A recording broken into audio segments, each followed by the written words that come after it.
This is day 344 of the Arukh HaShulchan OC. If you would like to sponsor upcoming share or more of the Arukh HaShulchan OC, it would be greatly appreciated. Please contact me directly. Today we're doing Reish Mem Gimel Yud Beis through Reish Mem Daled Beis. So we're talking about those who permit sharecropping, a non-Jewish sharecropper to work on Shabbos in the Jews' field. I feel that material ain't you give those you base. I feel that material ain't the rack with Sadeh, so they feel machine ain't not really so. But Meshi I said Shabbos doesn't make the Jew. There's a Jew who does work on Shabbos because this guy has to do all the work in the field. I said Shabbos if he doesn't do the work on Shabbos, I said B'chol. He'll do it on a weekday. The Jew derives no benefit from the work being done specifically on Shabbos. There might be mutter.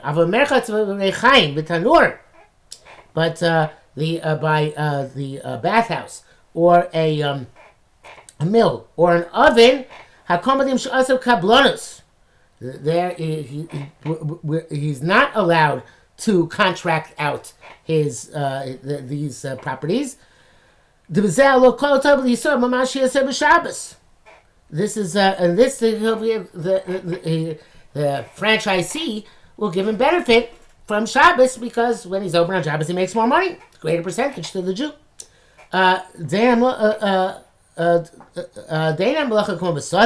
It's not like a field where everything only comes up in harvest time. It's any time when people come to wash, or to grind, or to bake, all over the and he has to be involved with this.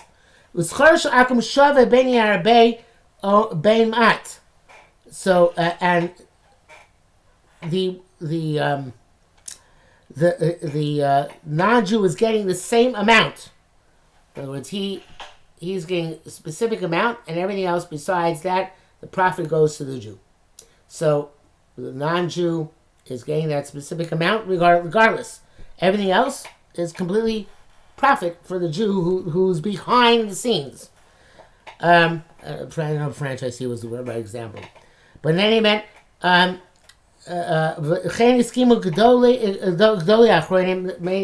Achronim agreed to this.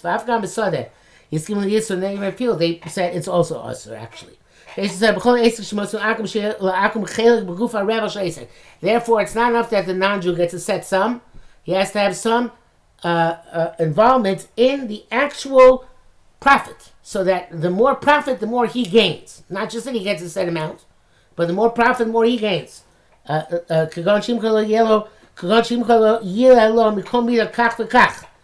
as you, such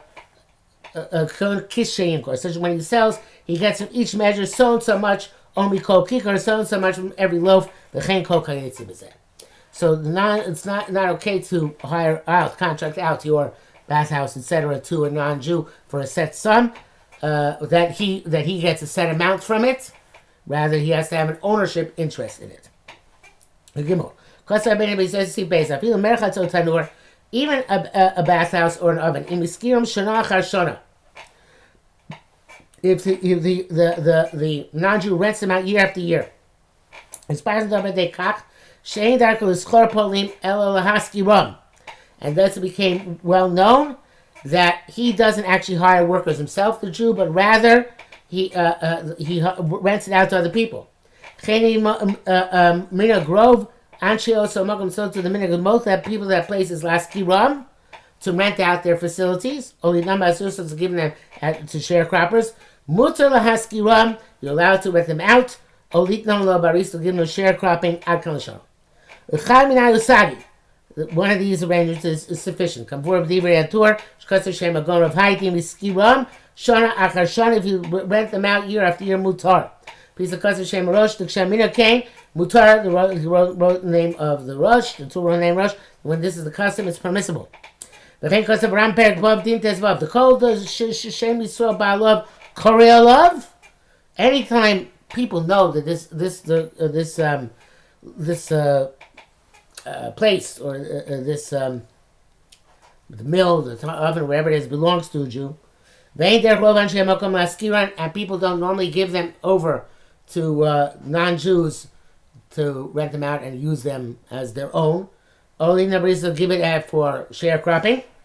Also, you can't rent it out to non-Jew because he's going to do work on Shabbos when Yikra Shem Ba'alav, and it's going to be seen as the Jew. He's working for the Jew. V'arei mefurash, from here it's explicit from the Rambam, the Imrak Minag HaMokom Maskil, no barisas, if anybody knows that the properties are rented out, or to give it for sharecropping, mutar, because again, then the non-Jew is the one who's working on his own, and it doesn't have the Shem Yisrael on it because it's a dover mefursam that's he rents it out. The bracket says, I was just running through my mind. Okay, that's good after a few years, but how is it mutar the first few years before it became publicized? Because it could be that those first 3 years you prevented the non-Jew from opening the bathhouse on Shabbos, and finally when he got his shame, that's when you allowed him to open up finally on Shabbos. Yudal, in place it's forbidden. What if the bathhouse or the oven does not actually belong to a Jew? He rented it out from a non-Jew because of his skim, and then he rented them out to another non-Jew. So it's non-Jew to non-Jew. Right? Sorry, that's okay. The ancient Yisrael Nikrala, because the name of the Yisrael is not the name which is by which it is known. Hakal Shana.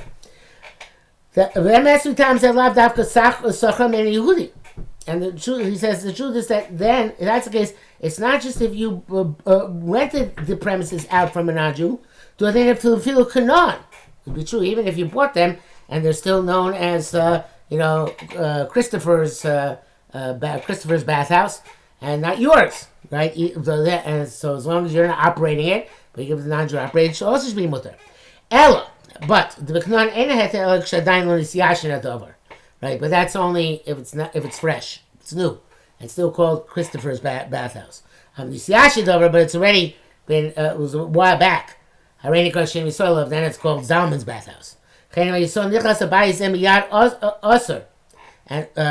also, if the Jew enters actually into the premises, then immediately comes Asr,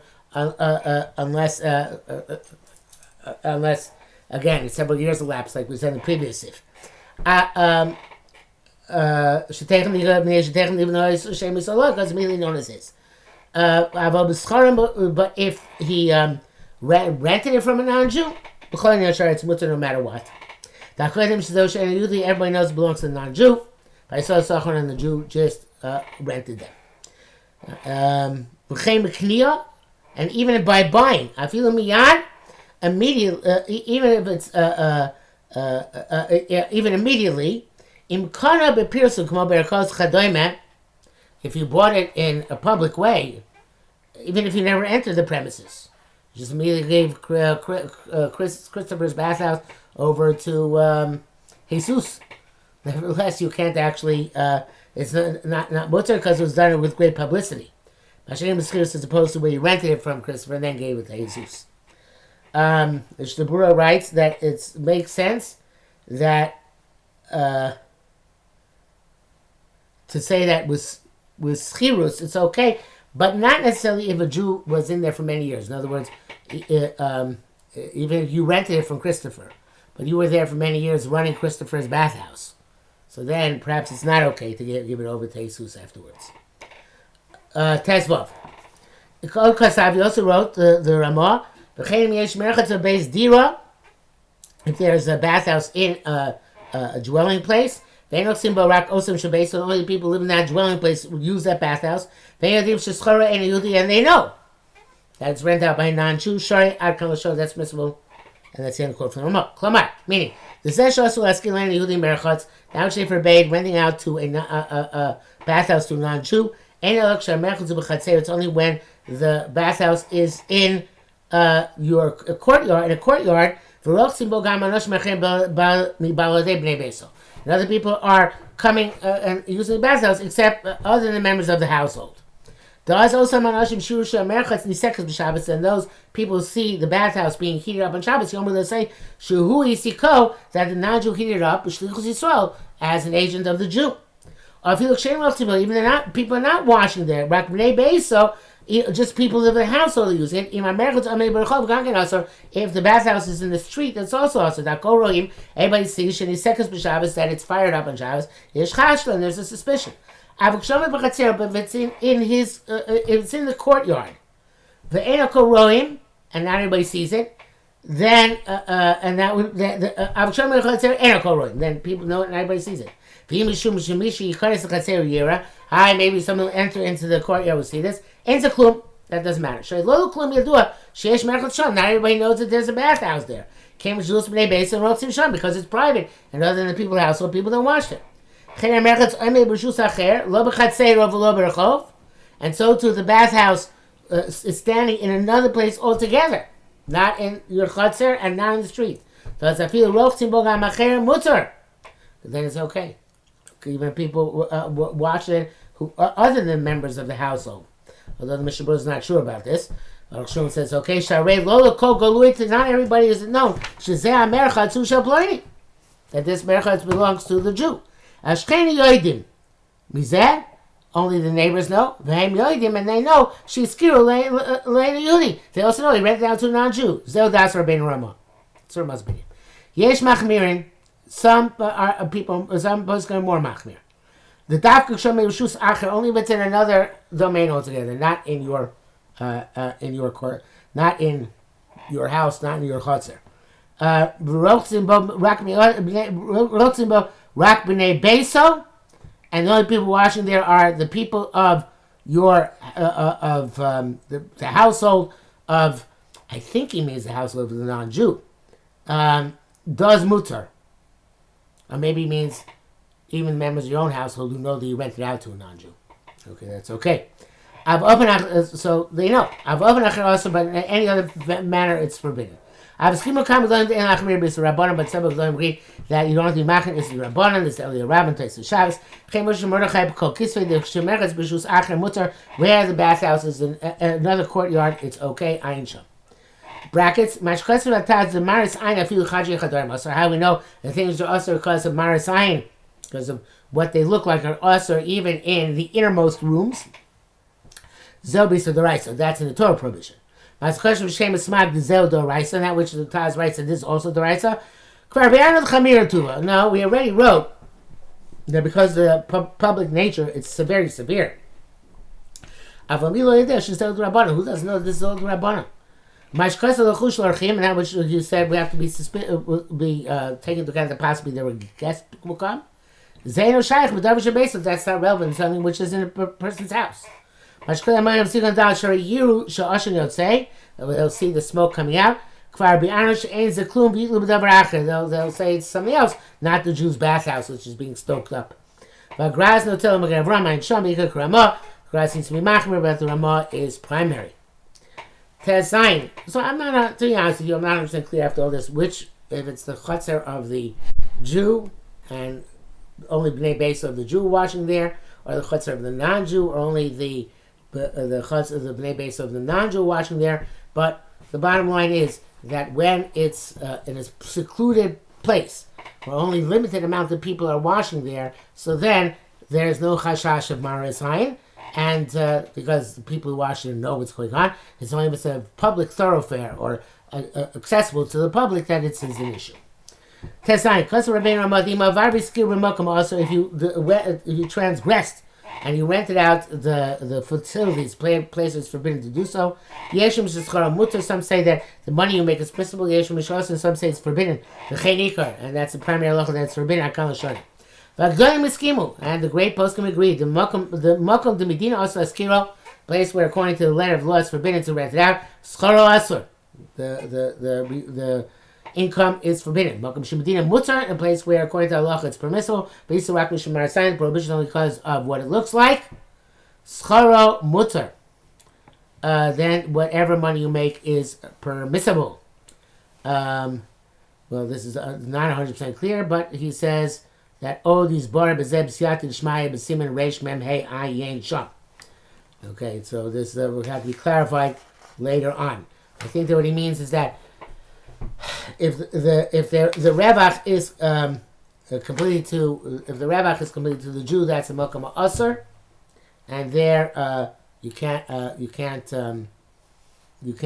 have benefit from it. If the revach is also to the non-Jew, in other words, he has a portion of the profits, so then it's just issues of marisayin, then even if what Maris line did take place, but the Evid, the money is permitted. Okay, so it says of these purposes, you time. But feel Malcolm Shemut Laskalena Yehudi in place where it's permitted to rent out to non-Jew merchatz, a bathhouse, a mill, the tanur, or an oven. It's like it's done year after year. That's Minag when she's bought, as we said. The agreement should not include Erev Shabbos. Time she's bought with Simon Reish Men Vav. This is going to become clear a couple of Simonim hence. And also you shouldn't rent it out for him for a month or a year. Specifying per diem it's such and such. You can't rent him in Shabbos because that's the case you're paying for him the specific profit for the Shabbos. If he was talking about Shabbos, she knows about Shabbos. You're not allowed to make money on Shabbos the way that's recognizable because of Shabbos, because it looks like commercial activity on Shabbos. You should say every week it's so and so much. Every month it's so and so much. Or every year it's so and so much. Shabbos should be swallowed in, absorbed in the other days, not highlighted, and it won't be perceived as money he's making specifically on Shabbos. And Schar Shabbos also gam the Eved, money which you make on Shabbos. And it's not b'havlo, it's not absorbed in another larger sum, is also this whole interest in a bank, which is compounded daily, which I don't really understand what it means. But if each day's interest was recognizable, distinct unto itself, it would be also get interest from a bank on Shabbos, whatever else you have your money invested in. But even if it's compounded daily, nevertheless you only get it b'havlo. They don't single out specific days. So that's the heter to get the interest from the bank. Reish Men Dalet. V'dvarim she'einan asik. Things which are not a business. Larviach to make money. Another not a commercial activity to make money. In what way can the non-Jew do the work for a Jew? Before we spoke about Jewish businesses which are made to make profit, most of those like fields, merchats, bathhouses, tanur, ovens, rechaim, and mills. In what way is permissible to rent them out? Leino Yehudi to non-Jew. That's only if the if it's a sharecropping.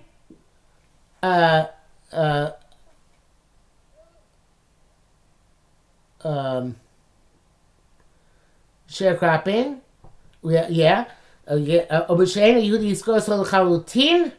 or where the non-Jew completely rents it out, and and the Jew only receives a certain amount of money, set amount of money for the year, regardless of how much money the non-Jew makes. I will change you these kabbalanus.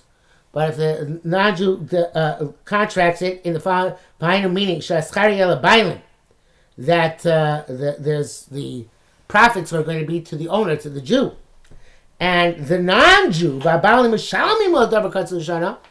the owner pays him a specific amount to the year, which is the first sif which we began this today. Many people answer, and that's the primary law. The guy matirin, and also Zura matir, lo itirak b'sodik mashnav b'shom b'sifiyud base. So the manner we mentioned at the beginning of our learning today, which is when the non-Jew actually has a portion in the profits, and even that is or may only be in a field, and not in the merchatz and the tanur, etc. Base. It's not may only be. It's only in the field. Base. Now we're going to tell you things which you don't make. The Jew doesn't make profit. But you need something from the non-Jew. Such you need clothing or shoes. Or you need a house built. Etc. And the non-Jew does it for the Jew. He hired him to weave so his garment. to make from shoes. But whether he's using Jewish raw material, Jews' raw materials, or the non-Jews using his own raw materials. This is the law. If he hired him for days, per diem, pays him each day so and so much. Also, he's not doing any work for you. So even non-Jew does it in his own home. If he does it, contracts it. You know, you give the non-Jew so and so much money. Then he should make for you a garment. She asked him, she should make for you shoes. She should build you a house. But in this case, it's not building. It's things we have to do with movable objects. Baggage such as a garment, and shoes, etc. Mutzor is permissible. Lo dam sim koyim sanad pri sim the hasam haysom marviach melech Shabbos. They're the Jews getting profit from work there on Shabbos. Kim shveisik praparasa, because that's work which is being done for income purposes. Mashen kind is supposed to hear ain't marviach klam. He says he's not making any money. He's spending money. The mahal yisrael mi asenim b'Shabbos or b'chol be love more melachazu. And as far as this is concerned, what the mitzvah make for the Jew? If the non-Jew does it on Shabbos or not, he's not going to pay more, pay less, and he's certainly not making any money. Even if the Jew really wants it done on Shabbos, complete on Shabbos, they should tell Shabbos so you can wear what's Shabbos. Nevertheless, since he doesn't tell him explicitly doing Shabbos, non-Jew is doing it for himself. To be quick and finish his work in order to get his payment. So what do we care that a Jew gets benefit from that because it's done quicker? If you're getting benefit which is tangential, this is mutter even if you're making a profit. That's only in his own house. The base is so in the Jew's house also. You can't tell them explicitly do it on Shabbos.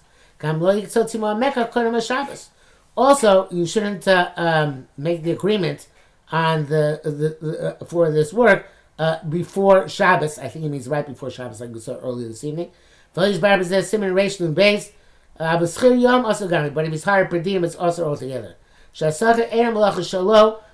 the hired hand, the work is not his. In other words, it's not he's paid per day, not for the work.